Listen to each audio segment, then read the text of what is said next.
આજે આપણે બનાવીશું શક્કરપારાની રેસીપી। શક્કરપારા બનાવવા માટે મેં એક પેનની અંદર અડધો ગ્લાસ જેટલું પાણી લીધેલું છે અને અડધી વાટકી જેટલી ખાંડ એડ કરી છે। જે વાટકીથી આપણે લોટ લેવાનો હોય એ જ વાટકીથી આપણે ખાંડનું માપ કરી દઈએ અને ખાંડને પીગળે ત્યાં સુધી પાણીમાં ઉકાળી લઈએ। વધારે ચાસણી નથી કરવાની। હવે એક બાઉલની અંદર 2 વાટકી જેટલો મેં ઘઉંનો લોટ લીધેલો છે અને એની અંદર 1 વાટકી ઘીનું મોણ નાખેલું છે અને એને બરાબર મિક્સ કરી લઈએ। મોણ એકદમ મુઠ્ઠીભર આ રીતે લાડુ બંધાય એવું હોવું જોઈએ અને એને બરાબર મિક્સ કરી અને મિક્સ થઈ જાય એટલે આપણું જે ખાંડવાળું પાણી તૈયાર છે એને અંદર એડ કરી લઈએ।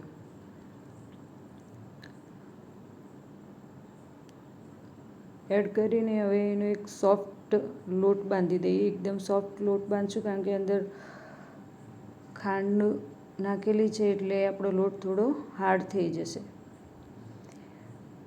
હવે ઉપરથી થોડુંક તેલ લગાવી અને એને 15 મિનિટ માટે રેસ્ટ માટે મૂકી દઈએ। 15 મિનિટ થઈ ગઈ છે એટલે આપણો લોટ પહેલાં કરતો થોડોક હાર્ડ થઈ ગયો છે, તમે જોઈ શકો છો।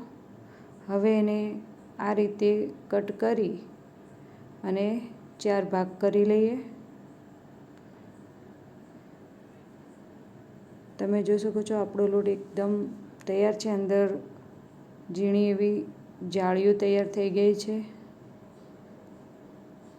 હવે એક ભાગને આપણે લઈ અને બીજા લોટને આપણે ઢાંકીને સાઈડમાં મૂકી દઈએ કે જેથી એ સુકાઈ ન જાય અને એને એક સરસ રોટલી વણી લઈએ। થોડીક જાડીક જ રોટલી વણશો, વધારે પતળી નહીં વણવાની, એટલે આપણે શક્કરપારા એકદમ ક્રિસ્પી અને ટેસ્ટી બને। અને આ રીતે એની કિનારીઓ કટ કરી અને તમે ઈચ્છો એ શેપમાં શક્કરપારાને કટ કરી લો। મેં આ રીતે સ્ક્વેરમાં કટ કર્યા છે, તમારી ઈચ્છા હોય એ રીતે તમે પણ એને કટ કરી શકો। હવે તેલ ગરમ થઈ ગયું છે એટલે એકદમ મીડિયમ તાપે આપણે એને તળી લઈએ।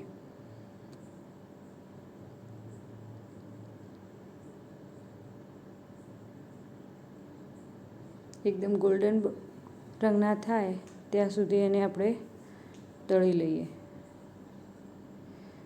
હવે વધેલા લોટના પણ આ રીતે આપણે વણી અને કટિંગ કરીને બીજા શક્કરપારા તળી લઈએ।